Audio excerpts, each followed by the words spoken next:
Next reason you ought to be for is she is the only candidate who has proposed doing something about this gas price hike that will give you both immediate relief and a long-term solution.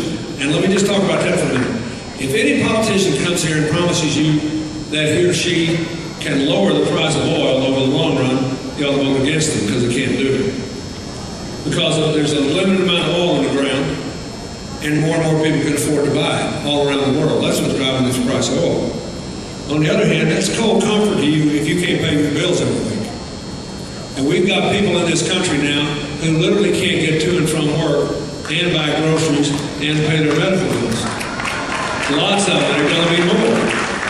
So Hillary has proposed, and she's the only person running on our side that's proposed a real comprehensive plan in the short run as well as the long run. Short run, suspend the federal gas tax from now through the summertime and get the money from the oil companies that are having record profits to make up the difference. That's 18.5 cents a gallon.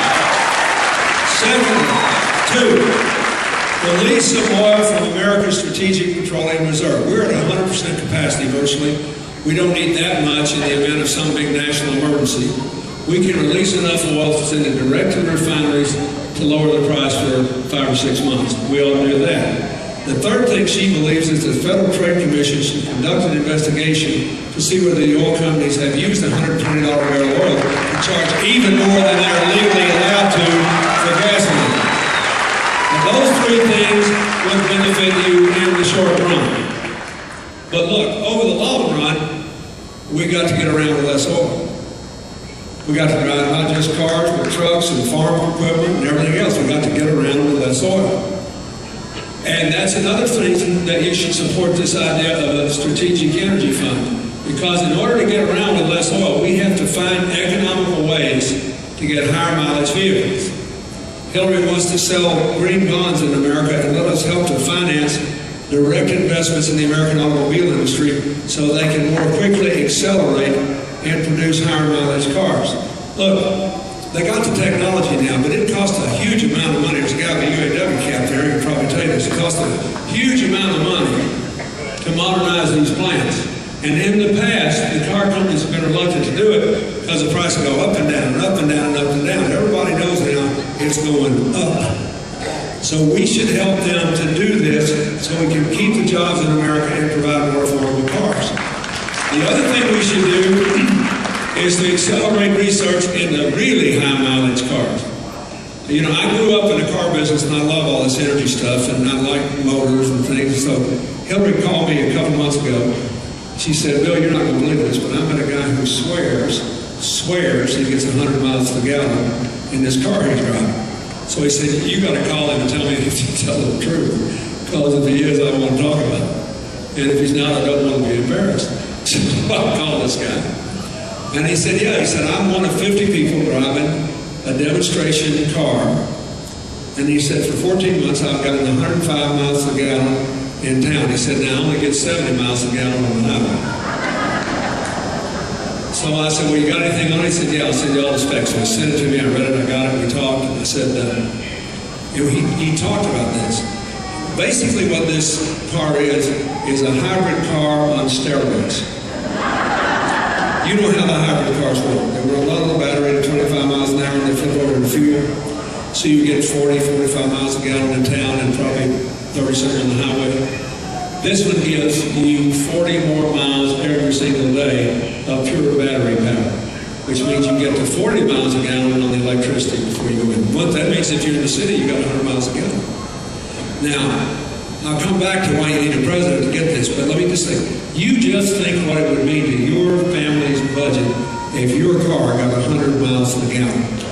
Think about it. Your life, your kid's future.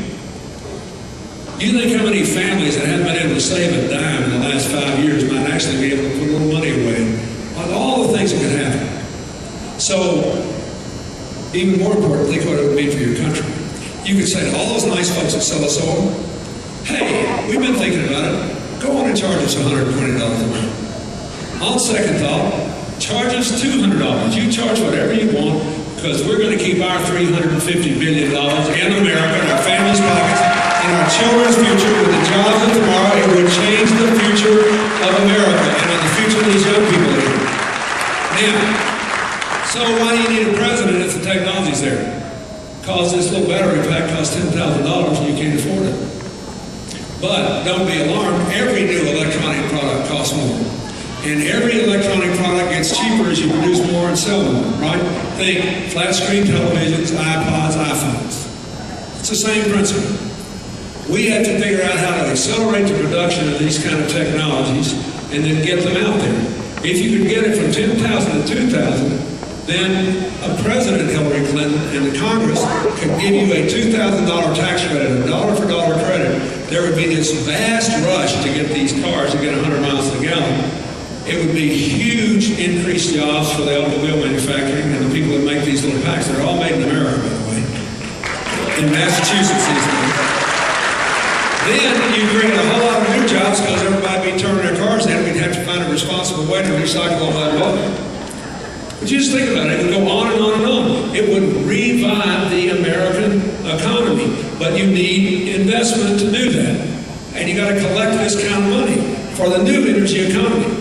When we were kids, Hillary and I listened to President Kennedy tell us we had to beat the Soviet Union to the moon. And I'm telling you, when I was a kid, I never had a second thought it could be done. And I knew nothing about astrophysics. I just knew America would figure out how to do it. And we did, ahead of schedule. She believes any country that can beat the world on the moon can beat the world of a car battery. If you'll elect her president, she'll get that job.